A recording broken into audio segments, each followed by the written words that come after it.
Olá pessoal, hoje eu quero deixar mais um devocional para vocês. E esse devocional de hoje é de um amigo nosso, é o Rafael Lopes. E eu vou compartilhar com vocês aqui o que ele deixou aqui para a gente aqui. Ele colocou o título assim: Venceremos no Senhor. Achei tão interessante. E o texto básico que ele usou aqui foi em Apocalipse 17:14, que diz assim: Guerrearão contra o Cordeiro, mas o Cordeiro os vencerá, pois é o Senhor dos senhores e o Rei dos reis. E vencerão com ele os seus chamados, escolhidos e fiéis. Olha só, pessoal, o que o Rafael deixou aqui para nós. Ele começa dizendo o seguinte: que o pecado é algo que é terrível. O pecado ele afasta a nossa vida de Deus e ele traz morte.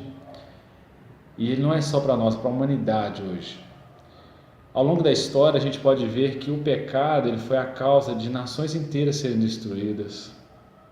Na verdade a terra toda já foi destruída por causa do pecado. Se a gente for ver a vida de Noé, Deus destruiu a terra por causa do pecado que havia na terra.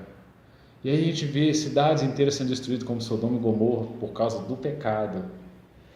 Mas aí o que o Rafael colocou aqui que eu achei interessante é o seguinte: o pecado ele não acontece da noite para o dia, ele vem através de tentações.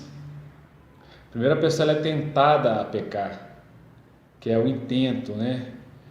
Aí ele começa a pensar naquela coisa e aquela tentação, e aí ele vem a pecar. E aí por que eu achei interessante que colocou que vencemos no Senhor? Porque Jesus tem que ser o nosso pensamento e a causa da nossa força. Por quê? Porque Jesus também foi tentado. Jesus ele foi tentado também no deserto, e ali quando ele foi tentado pelo diabo, ele venceu. E nós precisamos colocar o nosso pensamento no Senhor. O que nos dá a certeza de que nós vamos vencer é sabermos que o Deus que nós servimos e esse Jesus, ele venceu também. Senão nós precisamos levantarmos e dizermos assim: não há lugar para o pecado na minha vida.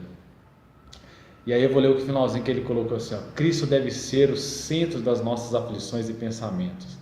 A aliança com o bem, com Cristo, né? A sua aliança com Cristo é o escudo contra as tentações do mal. Olha só que interessante. Que você possa fazer uma aliança com Jesus.